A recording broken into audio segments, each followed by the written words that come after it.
Hey, welcome to the Bag Chatter podcast. I'm your host, Brian, joined by my co host, as always, a man who just went to CVS to buy moisturizing cream for his fresh Michael Block tattoo. Adam, how you doing today? That's good. Yeah, I ran out and got that thing immediately. It just says blockhead across my entire torso. Um, So we'll see that in the next Ricketts torso video. yeah, Perhaps. weirdly, I went like diagonal, so you kind of have to tilt your head to see it, but you'll get the idea. Michael Block teeing it up this coming week in the Charles Schwab. His odds. What do you think his odds are to make the cut? Um, I don't know, even money. Plus 200. Oh, okay. Okay, I Plus thought it was. 200. I would have thought it was more like that, but I thought you were gonna. I thought we were going the other direction. I thought the odds were too good, and we were gonna fade him. Was this the best? My buddy Tyler from Hosel Jockeys podcast. Everybody knows him. Wanted to know, was this He's the, more handsome than me, if I remember what you said. Yeah. that's wow, that's really sticking with you. Right. Your former better looking co-host. Got it. Yeah. He wants to know, was this the best story in golf in the last 5 years? A PGA pro, one of 20 in the field, not only making the cut, but finishing in the top 20, making an ace while playing with Rory McIlroy on the final day. All of it. All of it. No, it wasn't. Okay. Yeah, All it's right. not particularly close. To So the love best. has gone too far with this. Yeah, I loved it. I felt misty eyed a couple times watching this, but I get misty eyed at golf anyway. Tiger Woods winning the Masters was a much bigger story. I mean, in a way, I don't know why this one caught on so much. Like, we just had an amateur finish in the top 20 at the Masters, and it didn't get this kind of attention. So I think it's awesome. I think it's cool. I loved it. It resonates with me because I've worked as an assistant pro and all these things. And so I loved that people paid attention to it, but it's not even close to the top story in the last 5 years. Yeah, Michael Block, 46 years old. I think that had part of it to do with it. He's been over 20 years in the golf industry. It's not like some, freshman at Texas A&M or what have you. I think the thing that stuck with me is that I feel like if golf as a game sort of evens out in terms of what it gives to players and what it takes from players, I feel like it gave Michael Block so much last week that it's going to be taking from the rest of us collectively for the next 20 years Yeah, that's fair. in order to balance it out. Like, I mean, I don't know the guy from Adam, from you. No. Right. I really want to delete that. I think you should. I think you should follow that instinct. Okay, that'll go into the blooper file. Obviously, I don't know the guy. Felt amazing for him. I think DJ Pie said it best on No Laying Up's recap in saying, like, it was pretty cool to watch somebody who was not only having the best week of his life, but was aware of the fact that while it was happening, this is the best week of my life. Yeah, I think part of what added to it and so don't get me wrong, I was a huge Michael Block fan, was rooting for him all week. I'm only answering the very specific question, is this the biggest story in golf in the last 5 years? What made it so cool was the way he handled it. So you could have handled that a whole lot of ways, and he went the super humble, he was in awe of the moment, and he was excited to play with Rory and all these things. So it was just beautiful to watch every single moment. It is in the top 10 things in the last 5 years, and that's saying something. A lot of stuff's happened. Yeah. And so maybe even higher. But it's just, I'm only poo-pooing on the question, is it the biggest? And I'm like, okay, Sure. no, it's not that. It was one of the coolest. Yeah. But yeah. Yeah, it'll be interesting to see how it plays out. He is teeing it up this week. I believe he also just got an invite to a tournament in June. He'll be back at the PGA next year. I did see a clip circulating where Michael Breed, before the tournament, said, hey, of all the 20 PGA Tour pros, this is the guy to look out for. This guy's really got game. So it's not like he totally came out of nowhere, but No, man, I've what a been story. familiar with his name. I've actually been familiar with his name because I worked at a course where I worked at Applebrook, where a guy named Dave McNabb was one of the 20 for 2 or 3 straight years, and he was often battling with Michael Block at the PGA head pro championship. Yep. So I've been familiar with him. So he's not out of nowhere, but this was out of nowhere. This was. Speaking of the PGA Championship, we held a PGA Championship challenge this week. One of us finished in the top 3. You want to guess who that was?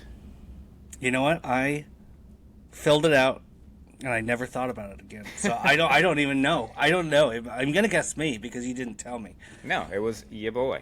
Oh, that's boring. Nice. I think it's fantastic. I finished in 3rd place, only behind 2 people. Our winner of the challenge, Mr. Rick Reich. Ah, Rick You know Reich. Rick? Oh, we all know Rick, don't we? You will know Rick. We might tee it up with Rick sometime this year. I used to work with Rick.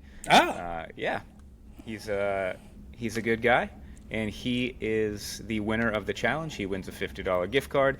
He also wins a Bag Chatter T-shirt. More on that in a second. Second place was Mr. Andy Herzog. Another person you're probably not familiar with. no. Do you know these? Do you know both these people? Andy, I don't know. Although maybe I'll get to tee it up with Andy sometime too. I think Andy has a website based around Philadelphia golf. I believe it's philagolf.com. Sorry if I got that wrong, Andy. But yeah, congrats to you. We're just giving website shout outs on the pod now, just willy nilly. Well, no, I mean he had quite a good accomplishment there. That's right.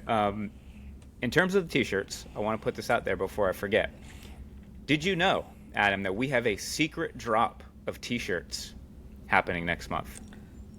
You know what? I did. That's how secret this is. I did not know. I wasn't aware. So this is a secret to you. It is. It was a secret to me 24 hours ago. I didn't know either, but Right. it's a plan that I just hatched. I see. A secret confined to you, I should say. Yes. Well, Yes. Yeah. So I put it in there that the winners of the challenge would get T-shirts as a way to force myself to finally make T-shirts that I've been wanting to make for a while.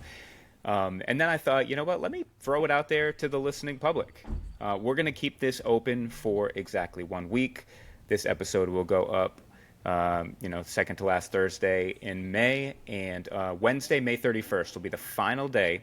If you want in on the secret T-shirt drop, here's what you do. The T-shirt's going to cost $25. That will include shipping. You're not going to know the design.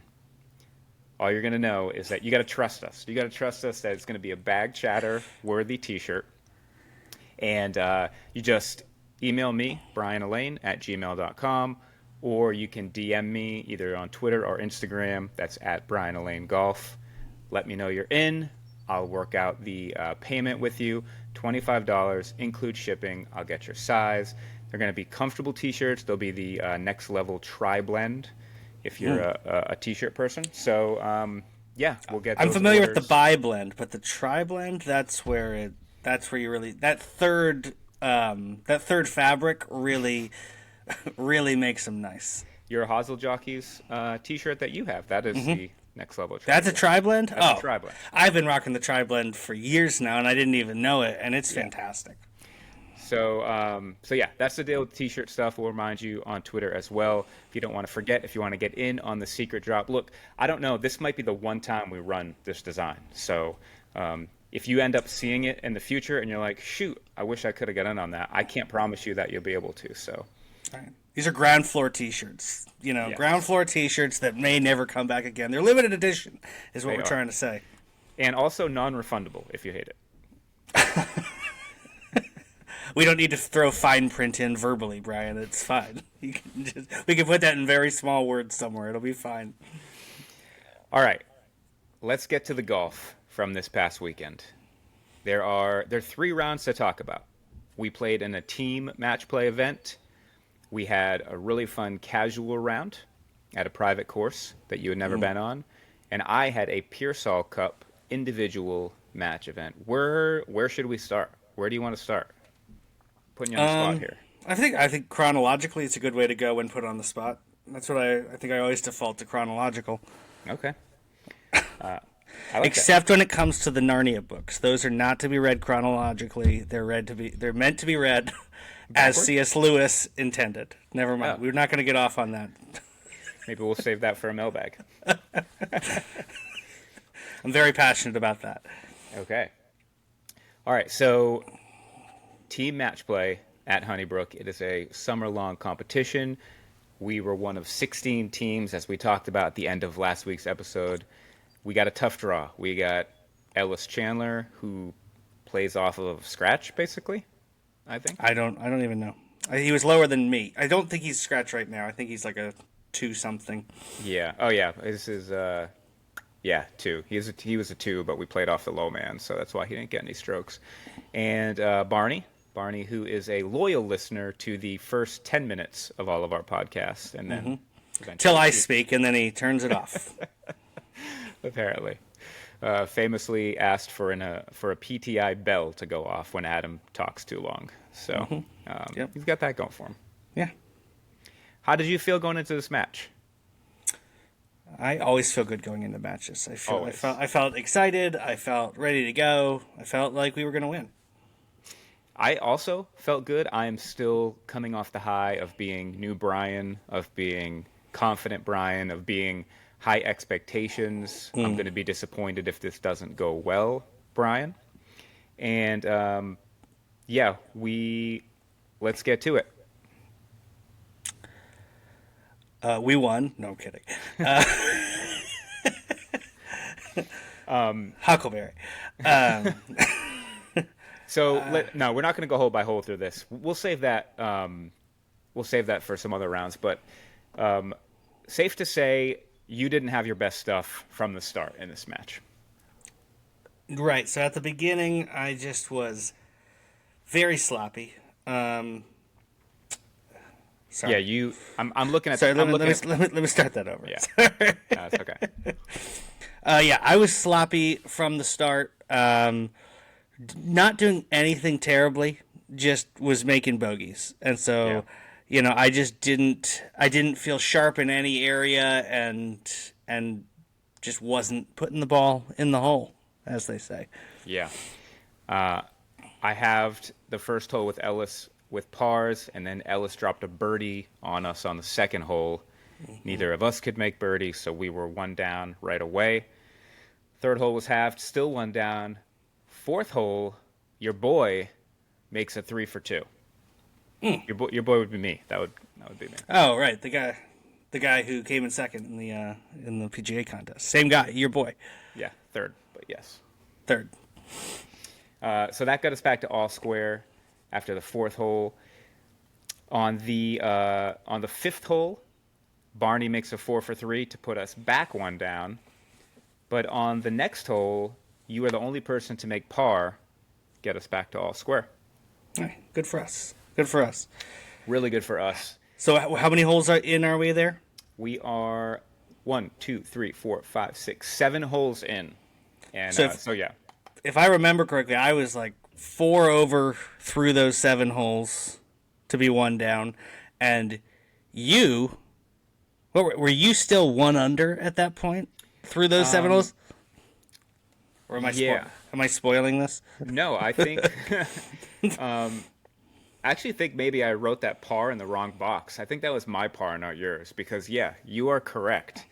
I was 1 under through 8 holes, which that's good for me, and just good in general. Yeah, good in general. So we said at the time, I kept saying, we always say we're going to ham and egg this. Yeah. And you just kept hamming and hamming and hamming. And I kept saying, I'm making these eggs. They're coming eventually. But they weren't coming because it was, I was, again, at least, 4 over through 8. And you were just carrying us. Yeah. It's true. I was. But I kept telling you, I'm going to need you. Keep working on the eggs. I'm going to need you on the back. We took the turn from the ninth hole to the 10th hole, of course, as we have to say every time. We only had 8 holes played at that point. We are still, at this point, skipping hole number 4. It's still closed at Honeybrook, hopefully to reopen soon. But yeah, as we drove to hole number 10, which was our 9th hole of the day, I was 1 under. I was feeling great. I believed with every fiber of my being that you were going to turn it on and give us what we needed on the back. And we were 1 up in the match, so that was good. And I need to like cross off the numbers and like write them on there, and right? Like, because it trips me up every time. Huckleberry, okay. All right, so I'm gonna ignore. Yeah, I'll just ignore the whole numbers. All right, so we head to the back 9. We're 1 up. And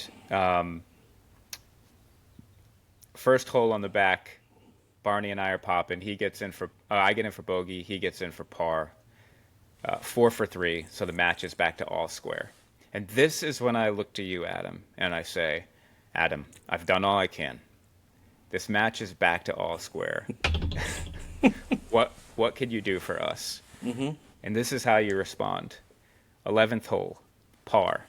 Neither of them make par. We're 1 up. 12th hole, I make a 3. Now we're 2 up. 13th hole, you make a 3. We're still 2 up. 14th hole. Sorry, this is terrible. Now, as we were getting toward the end of that round, we knew that the last 2 holes of the match, Barney was the only one getting a stroke.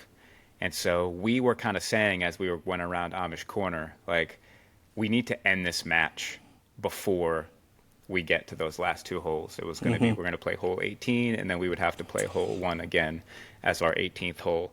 I remember we both drove the green on 14 at Amish Corner. Yep. Props to us. And we were like, okay, like, let's put the dagger in here. Let's make sure that this doesn't get to those last 2 holes. Do you remember what happened on that hole? We both 2-putt birdie. Mm-hmm. Both put good putts on it, but neither of us could make our eagle. And then Ellis had been kind of left. He was maybe 90 yards away, I'd say. And he put one to 20 feet probably. And with us both in for birdie, he poured that birdie in the middle to keep the match alive. That basically would have been the match, you know, not officially, but they would have suddenly been 3 down at that point. But he made a 20-foot birdie on top of our 2 birdies. Yeah, so that kept them at only 2 down. On the next hole, I made a 6 for 5. You made a 5. That again kept our lead right at 2 strokes. Mm-hmm. And then we get to the 16th hole at Honeybrook, and I don't remember how long it was. I just remember fist pumping sort of to myself because you poured in a birdie putt that took us to a 3-up lead. That was nice. That was probably 20 feet too, I'd say. Yeah. And I remember the one thing I remember about that was I could tell it was online, and while it was rolling, I said, "Come on." And and then I walked over to you after getting it out of the hole, and you were like, "Did you walk that early?" You did. And I was like, I don't know. I wasn't trying to walk it early, but I think I maybe gave it the Tiger Woods early walk. You did. So that put us 3 up with 3 to play, which kind of puts us dormy, but not really, because if we were to lose the next 3 holes, it would just go to extras. There was no way to tie. We go to the 17th hole there at Honeybrook, and Barney just comes through in the clutch. Sticks I don't know, like 160-yard par 3 tee shot to like 6 feet. Mm-hmm. Yeah. Yeah. Makes that putt right on us and keeps the match alive, and also extends it into his stroking holes. Yes. So now we're only 2 up with 2 to play. We go to 18. I hit my worst drive of the day. You probably don't even remember. It was like, I do. Okay. I still have the scars. Yeah, I had like this drop kick hooky terrible drive. But then I followed up with a pretty good 6-iron maybe, or 5-iron. I don't know. I think it was playing a little downwind. I did end up finding the front of the green. I was maybe 20, 25 feet away. You also were on the green in regulation. Barney hit a great shot to maybe 8 or 10 feet. Yep. On in regulation, and he was stroking. And then Ellis, after a great drive, hits a, I don't know, 75-yard pitch shot to 10 inches. Yeah. So he's in. He's in for birdie. He's in for 3. And so at that point, we know that one of us has to make our putts to match the 3, tie the hole, and win the overall match. But still, Barney has a chance to sink his birdie putt for a 3 for 2. Mm-hmm. I stepped up and missed my putt. I'll tell you that. I don't even think I gave it a particularly good run, if I remember right. I feel like if I did, I would remember the details better. Yeah, it wasn't quite on the same exact line as mine, but was from the same general direction. I kind of noted what it did. It was about, I had like a 22-footer maybe, and so I did my robot calculations in my head. It was like, the next one doesn't matter on this. I just know I need to get it to the hole. So, in my head, I added like an extra step, an extra pace or two, and picked my line and poured it right in the heart with pace. I don't know if you saw, Barney gave you a look. He gave you a look when that thing went in. He sort of like, just kind of like eyes, peering out. He kind of shook his head, and I said, "That's for telling me I need a PTI clock, Barney." That's what I said. Take that. Ring the bell on this match, I said. Ooh, that would have been good. I've had a week to think about it, and I couldn't come up with anything better than that. So now suddenly Barney has like a slippery 10-footer that he's got to hit to extend the match. And Ellis helped him with the read. He started it. It looked good most of the way. Just slipped by on the low side, which means we won. We won 2-1. It was good. What a great match that was, actually. That was a really, really fun match, and loved both Ellis and Barney. And so it was fun to have it be so competitive the whole way, and make some putts when it mattered, because we did. We did make some putts when it mattered. It was awesome.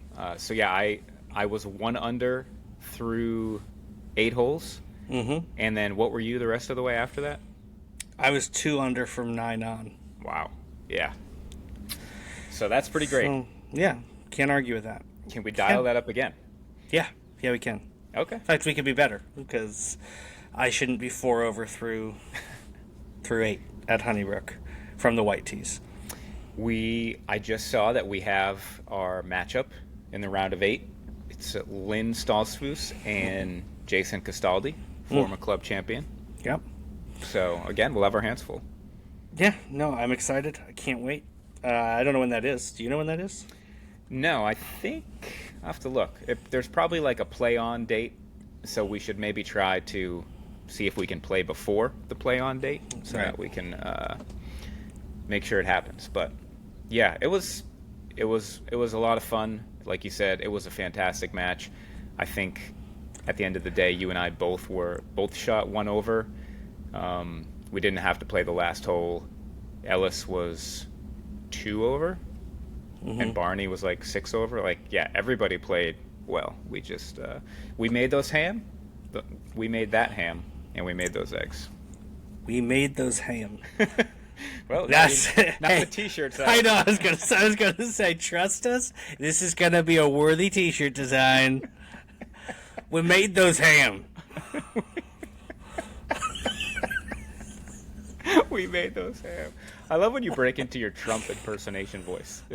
It happens on a rare. They're gonna be great T-shirts. I promise you, they're gonna be great. We made those ham.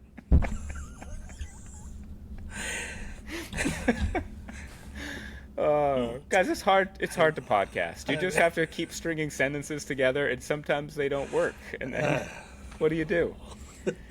Oh my gosh. Okay. I don't even have a Trump impression. I just broke one out impromptu. So we're gonna delete that. We made those him. We made those happen. All right. Not much to say about the round we played the day after. I just wanted to shout out listener Stan for the generous invitation to French Creek. It was your first time on the property. What'd you think of the course? Gorgeous. Just loved it. It's a Gil Hans design. Reminds me so much of Applebrook, where I caddied for years, and it was just a blast. Great fun, both in golf and hanging out with Stan and his buddy Chester. I like golfing with people named Chester and Stan. I don't get a chance to do that very often. You know, those are great names to golf with. We had a great time, and I really enjoyed it. Yeah. Now I'm going to put you on the spot a little bit here. As you think about the course, is there a hole that stands out as like, I really love that hole, one of my favorites, or man, I wish I had another crack at that hole, or maybe a hole you didn't like? Anything stand out from the round? I liked all the par threes. I like short par threes. I really like a well designed short par 3. So that kind of like uphill par 3 that goes up to the barn there, that was cool. And then the 10th hole, maybe the par 3 down, kind of right next to the clubhouse in that barn. It's just, those are really cool holes to me. Yeah. The 8th hole, also a par 3, severely downhill. You'd probably like a crack at that one again. Well, I'm watching in real time as your brain tries to find the shank that it's carefully hidden away. Yeah. No, I played all right. I had one shank that day, and it was not great. It was not great. So I was a shank away from a decent round, but made 6 on that hole. Made 6 on that hole. Still shot a 79 on a course you had never been on before. So with a triple. Yeah, it was fun. I shot 85 and still had fun. Speaking of that par 3 with the barn, I showed Erica the video of me risking life and limb to get my second shot. She didn't. I guess the video didn't really show the danger involved in that. In person, I was like, you should not hit this, because we could post it, and I understand if maybe the video doesn't look like it. It was a very steep hill that, like, you know, if it had just been a hill, very hard to climb, and there's like rocks jutting out, so there was this huge boulder where if you had hit it and just lost your balance, if you fell straight backwards, you were just falling onto the rocks like Judas, and like we would have just had to, like, you know, pick you off the rocks and just take your lifeless body back to the clubhouse. And if you tried to avoid the rocks and fall into the right, you would have probably lived, but you would have fallen 12, 15 feet. Yeah. So I was terrified. I was like, what is Brian doing? I felt pretty comfortable doing it, and actually hit a good shot. Wish I could have saved par to make it a better story, but ended up getting in for bogey. Just to be clear, almost everyone who falls off a cliff does so because they were feeling too comfortable as they did it. That's one of the prerequisites to falling onto rocks. Yeah, that's a fair point. I have no retort for that.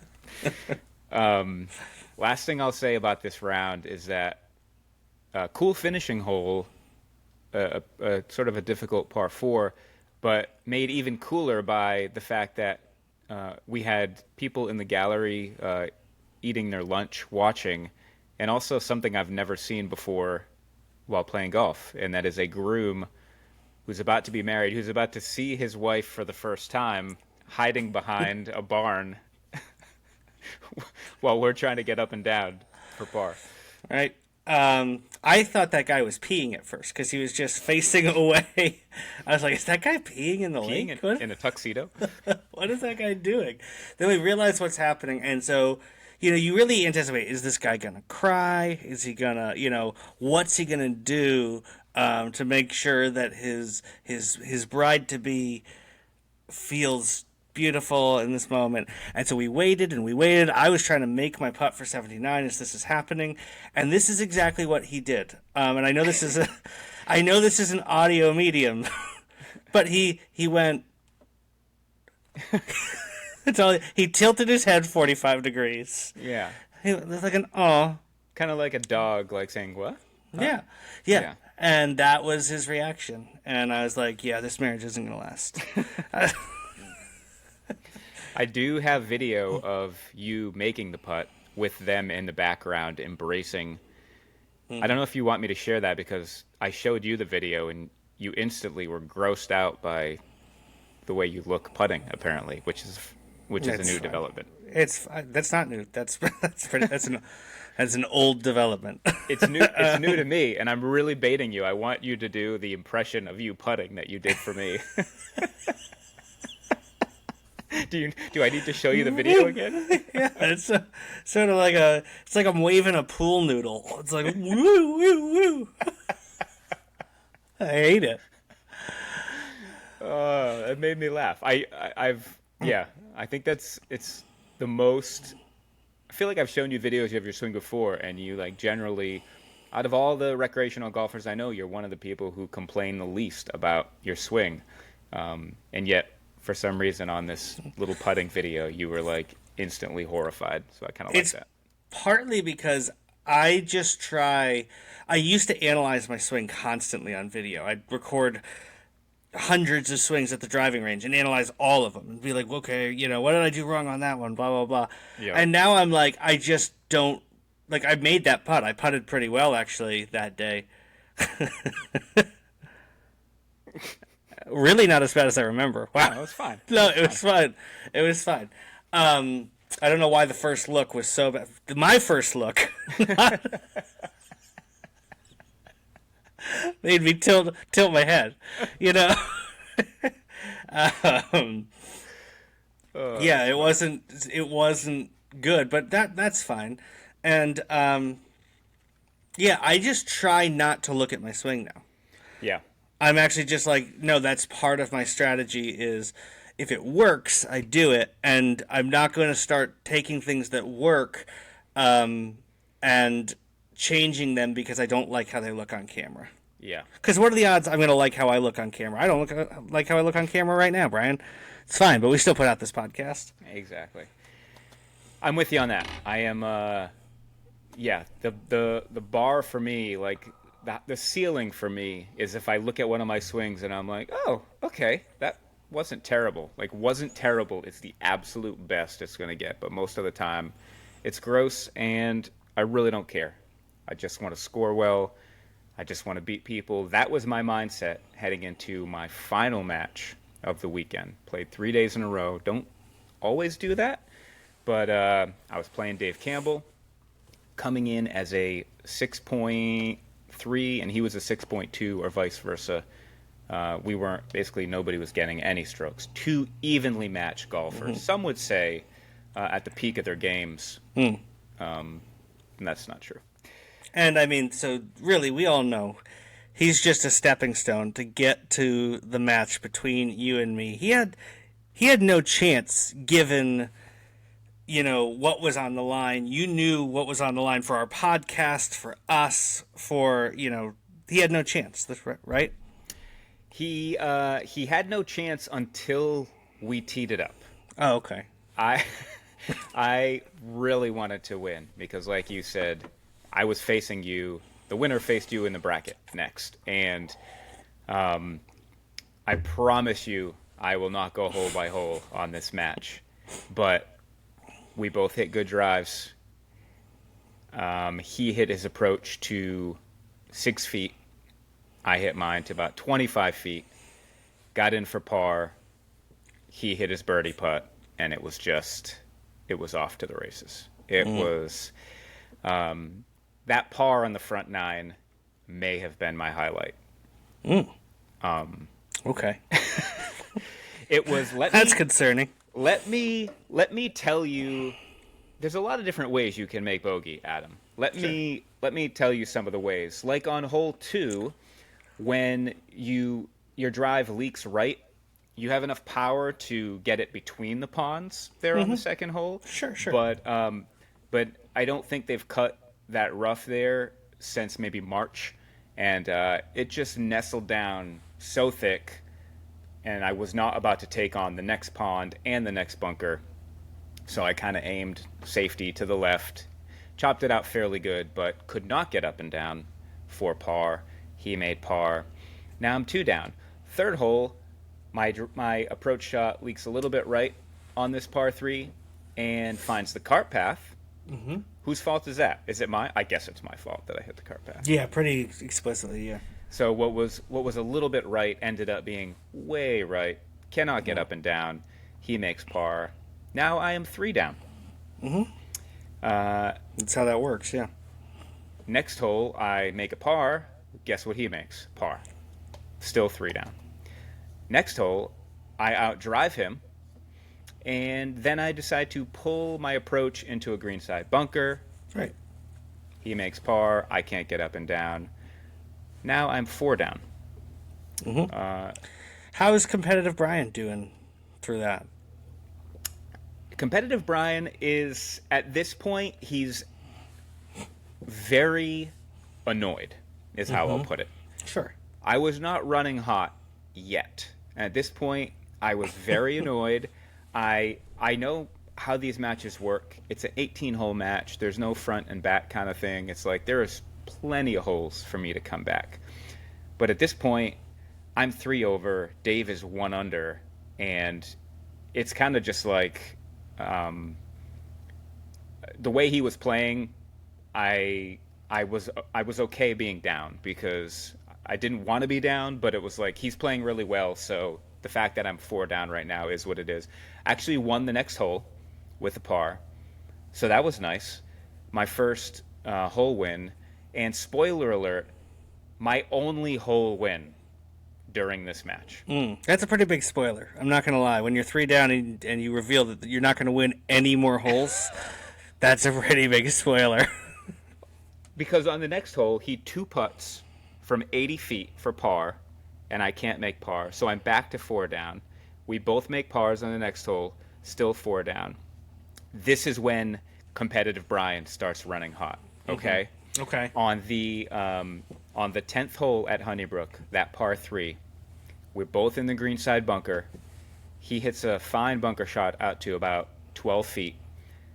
I try to get a little cute with mine because the ball's going to run away like his did. Instead, I leave it in the rough, like 2 more feet, and it would have been amazing, but I left it in the rough. But then I step up confident over this chip for par, hit it exactly where I want to, trickling towards the hole, looks good the whole way, starts to go in on the low side, half the ball disappears, and then horseshoes right out behind the hole for bogey.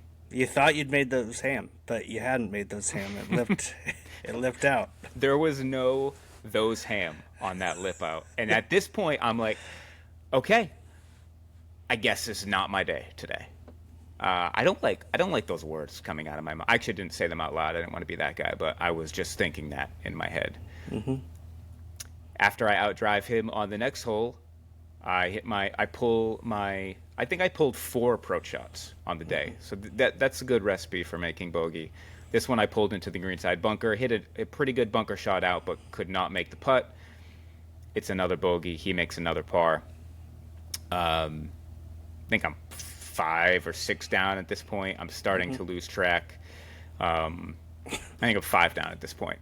We both par the par 5, and then on hole 13 at Honeybrook, my ace hole, I have a 15 to 18 foot putt for par, looking good the whole way. Just going too fast, lips out again. Mm-hmm. This one wasn't like that was incredibly rude lip out, like I got robbed. This one, it was like I kind of knew that the speed was going a little too fast. But at this point, I am now. He made par. And actually his lipped in, so that was like really rubbing. But his speed was way better than mine at that. So at this point now, we have played 12 holes. I am 6 down. I have lipped out 2 of the last 4 holes, and I think this is when I started texting you. Maybe I already had it. And I was alarmed immediately. I'm like, you started the round 2 hours and 15 minutes ago. Why are you texting me? Oh my gosh.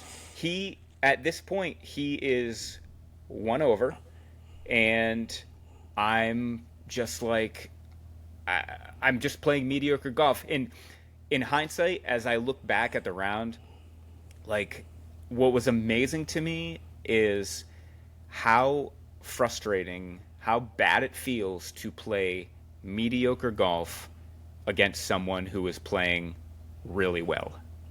Like it hurts on multiple fronts. Like it hurts because you feel like he's making pars look so easy, and I feel so incompetent that I can't make a par.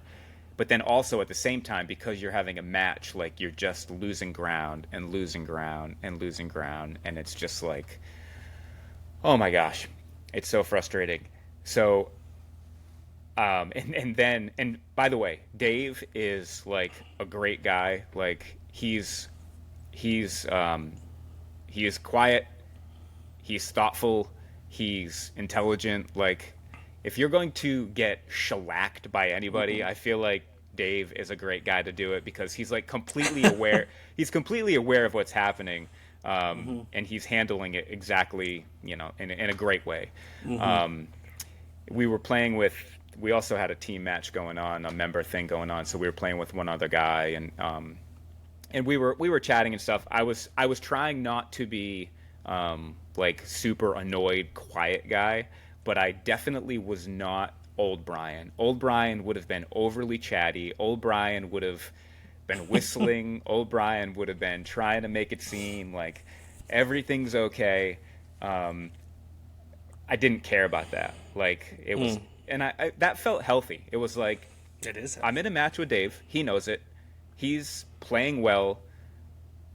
Maybe he's gotten a couple breaks. I've lipped out a few. I'm not playing well. Like I think everybody's fine with me being a little quiet. Like nobody's gonna hold that against me. I did have one lose my temper moment. Oh, I didn't even know if I was going to admit this on the podcast, but okay. I would I like to probably hear should about come it. clean. I'd like to hear about it. After I made the bogey on the 11th hole, we made that short drive to the 12 tee box. Very short drive, so it wasn't like I was pushing the governor on the golf cart. But I decided when I pulled up to the 12th tee box to slam on the brakes as hard as I could.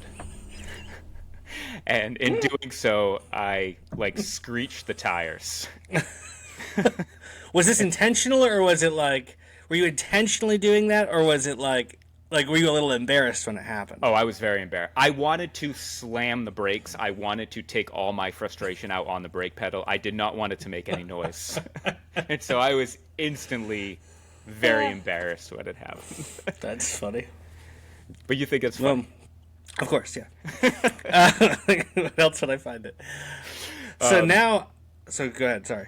Yeah, so we walk off that 13th green at Honeybrook, and kind of Dave and the other guy are sort of keeping a running tally at the same time of how we are doing in the member match, right? Like if we've got a birdie, hey, we picked up one on that hole, or if we had a bogey, oh, we lost one.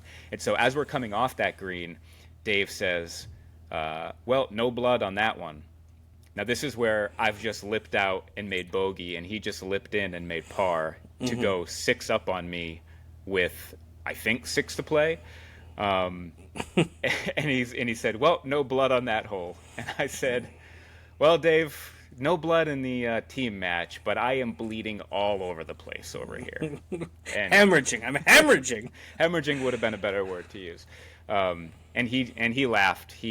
Maybe he felt... No, he didn't feel bad about saying anything because he was talking about the team ball. He laughed, and he was kind of sheepish about it. He knew he was playing really well, and he knew that I was very frustrated with the way I was playing. And so then we get to the 14th hole at Honeybrook, start of Amish Corner, drivable par 4. I've driven this green 2 consecutive times playing it, which is probably have never done that before. And I hit another butte.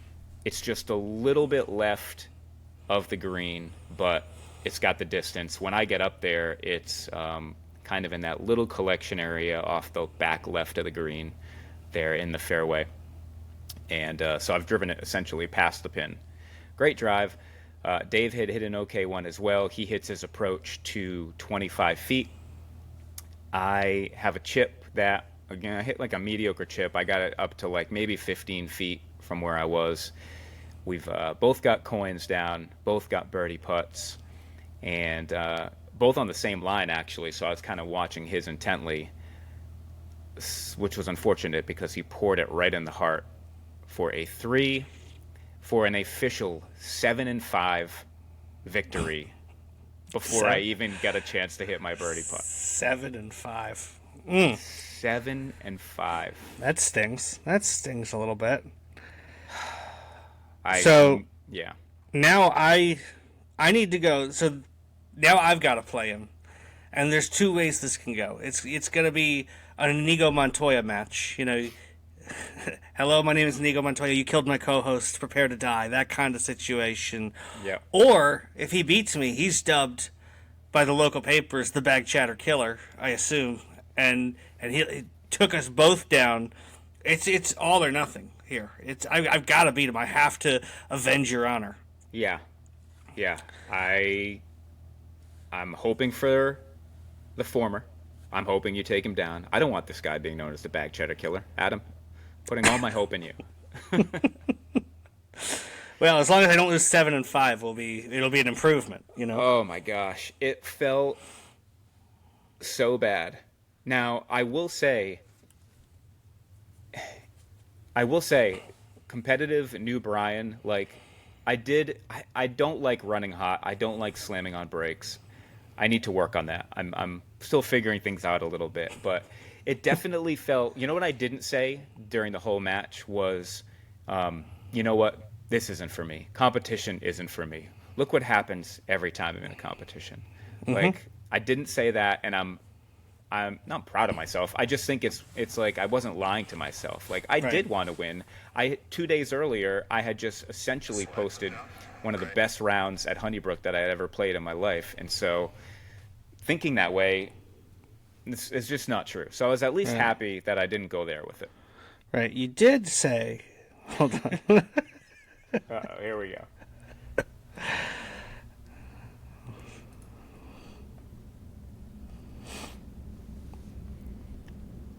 Where is it? A lot of trivial texting that you've got to scroll through.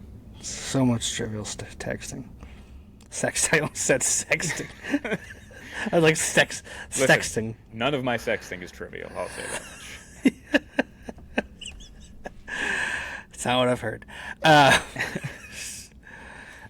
So first text I got, you teed off at like 1, right? And 12:18 actually. Oh, okay, so a little earlier than I thought.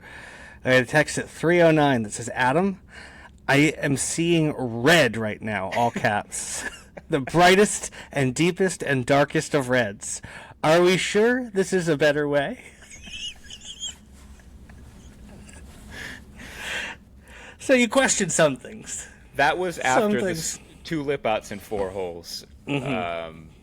So yeah, no, at that point, I maybe was questioning a little bit. That was when I was like, I need to start preparing him for the fact that I'm getting. I think what I kept thinking was I have no hair right now because I am getting completely waxed head to toe by Dave Campbell. What a weird. I'm hairless. What a weird thing to keep thinking. That seems like a one-time thing, maybe. Seems like something I might edit out of the podcast. I'm getting waxed head to toe by Dave Campbell. Brazilian. I got absolutely Brazilian. Oh my god. Yeah, I don't know what to say for myself other than I ended up shooting 80. Yeah. And that was with the 4 holes we played after the match was over, 4 or 5, whatever it was. I won a couple of them.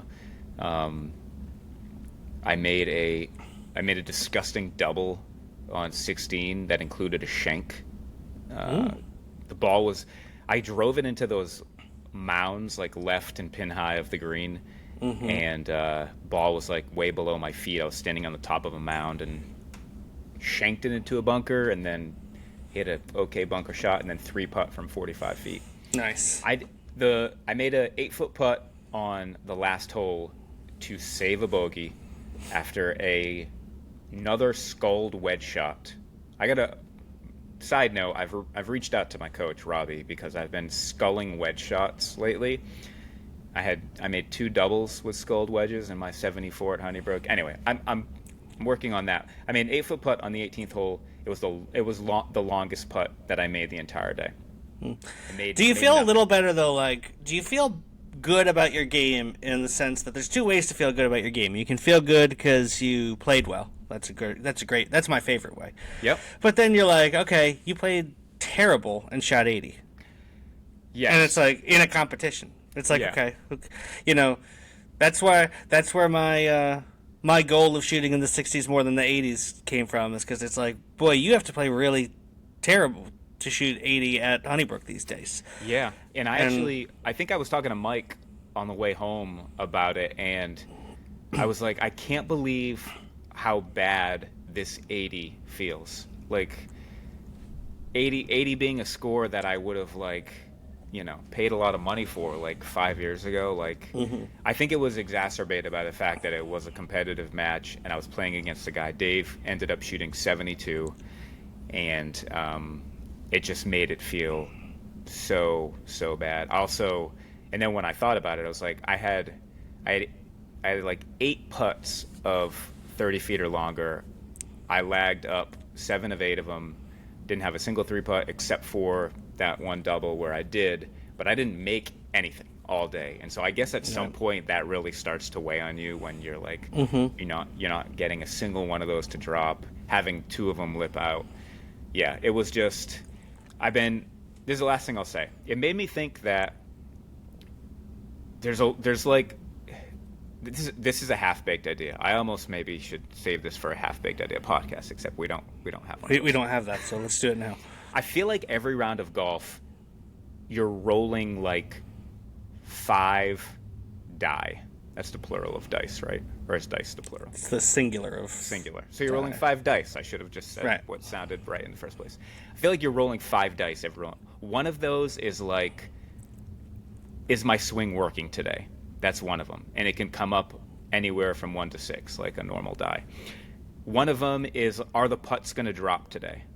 You could hit the same putt on different days, and depending on the bumps that it hits, and like, is the grass growing this way, laying this way? Did it rain last night? Are the putts going to drop? One of them is, am I going to get the good bounces or the bad bounces today? Right? Kind of the breaks thing. Excuse me. You're good. Again, I'm workshopping this, so I don't know if there's 3 dice or there's 4 or 5. But basically, like, or if maybe we're getting too lost in the dice analogy. Or maybe that. But like every time you go out there, you're just rolling the dice, and you're like, oh, well, look at that. Today, like, was a 6 on the putting one. Everything went. I got like 3 great breaks today, and I had a good swing today. And like when that happens, that's when you shoot your best round. And then some days you go out there, you don't get any breaks, nothing drops, the swing feels terrible. And so I guess like a round of golf is like, in one hand, it's like such a small sample size. It's just like, these are the 18 holes that you played today. And it just felt to me like it was one of those days where the swing might have been like a 3 out of 6, and the putts were like a 1, and the breaks were like a 2, and he rolled like 5s and 6s with everything, and it was just like, Yeah, I think whenever I've played my best, when I've been in a stretch of good golf, it feels less like there's 6 die, and it feels like there's 2. Where it's like, yeah, I know I'm going to drive the ball okay. I know I'm going to hit a lot of greens. So it really is like, do you make some putts and do you get up and down a couple times? Like, so when everything feels good and you're going to hit 12, 13 greens, suddenly it's like, okay, can I be 50% getting up and down, and can I make 3 birdie putts? And that's how you shoot a good round, and that's all it is. And then when you're playing bad, it does feel like you're juggling chainsaws in terms of, hoping something goes well. It feels like you, a lot of times, I don't know if you'd agree with this or not, or if you like this or not, but it feels like a lot of times you're making a determination on, oh, this is that kind of round for me, somewhere within like holes 3 through 7. Me personally? Yeah, you personally. Like, I feel like between like holes 2 and 7, you're either like, well, I forgot how to play golf, or Brian, I'm shooting 64 today, or like, I don't know if you're just verbalizing something that you don't really believe, or maybe I'm just reading into that a little differently. I think I emotionally feel that way, but I think I kind of grind the same way no matter what. Mm-hmm.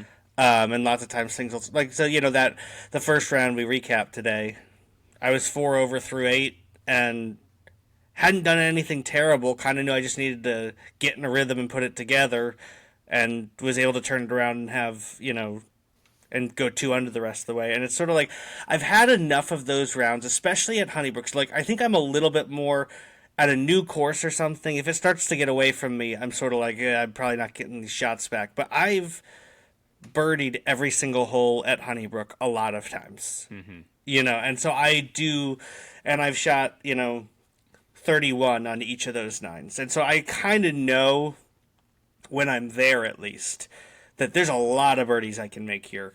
Yeah. And so keep grinding and you'll probably be surprised by your score. There was no chance in my mind that I was shooting 1 or 2 over or whatever I shot, in that round, when I was 4 over. But it's sort of like, well, so it's easier at a place I know and have had those reps at. Yeah. Well, I'd like to formally apologize to you and the listeners for robbing everyone of what would have been a great match in the Pearsall Cup. Yeah. I'm not going to apologize because it's your fault. And no. No. Yeah, I mean, listen, I'm disappointed, but, what can you do? Other than play better next time, Brian. Jeez. Yeah. Unbelievable. I am going to try. I'm going to keep grinding by, that I was defeated, like you said, by like 3:30 that day. But by like 7, 8 p.m., I was already making a plan to get better, to work on the things that I need to work on. Love it. I had put my round into the Draw More Circles app that I've got like a trial on just to kind of see. It told me that I drove the ball well. It told me that short game was the biggest area for improvement for me. So I'm going to be working on that. And you need to schedule your revenge match against avenging me, avenging my death. Not revenge, it's avenge. Yes. You need to schedule that against Dave. And I'll just tell you this. On the 10th tee box, when I was down like 4 holes already, we were talking about the club championship, and somebody mentioned that RJ may not be playing in it this year because he's a Lulu member now, but then we're not sure if he still is a Honeybrook member or not. And Dave said, well, that probably makes Matt Perino the favorite for the club championship. Yep. And then Ned chimed in, well, Corey probably he'll probably play well too. And Dave said, yeah, Corey will probably play well. And he said, and you can't forget Adam. He's a hell of a player. So I don't know if he was already playing mind games with you or not. I don't know if he said that knowing that I would say that to you. But what do you think about that? I think I'm going to show up and I'm going to play well whenever I play him. That's what's going to happen. I'm unaffected. That's what he's got in his head. I'm not like you with putting compliments. I've heard some compliments before, right? I'm glad. Obviously glad to hear that. That's nice to hear. Yeah. I gotta. If anything, but if anything, I'd rather not hear that. Even though it's nice to have that. No, I wanted you to tell me. Okay. But but at the same time, I'm like, you know what? I miss the days when nobody knew that I had some good golf in me, and you could sneak up on people. I liked that, but I'm excited to play him. I'm excited for the club championship. I'd love if RJ wasn't playing in the club championship. Give me a chance. I can't beat RJ. That's not going to happen. All right. Well, what do y'all have to look forward to for this podcast for the next few weeks? We have a transparency check-in coming. Probably get to a June mailbag at some point. We will talk about Adam's Avenge match with Dave, as well as our round of 8 team match, which we'll probably play soon. So got lots of good stuff coming, and secret T-shirt drop, which if you want to be a part of that, again, shoot me an email, brianelaine@gmail.com, DM me, Brian Elaine Golf, on Twitter and Instagram. You have until Wednesday, May 31st to do that, and these T-shirts are going to be fire, Adam. They're going to be fire. I might not even show the T-shirt to you until I hand deliver it to you. I can't wait, and I can't wait for those. We made those ham shirts. Cannot wait. Those ham. Those ham. We made those ham. All right, see ya. Your cat was in the window well there, and I swear I'm not joking. It looked so much like a bear at scale. At the scale it was at, that I almost said, Brian, is there a bear in your window? I almost said it. And then I was like, I made the screen bigger, and I'm like, no, it's a cat. Okay, it's funny. A cat. It looked like a bear. I did see her then, yeah, right at the end there. That's funny. Snickers the bear. Snickers the bear. Another T-shirt. Snickers.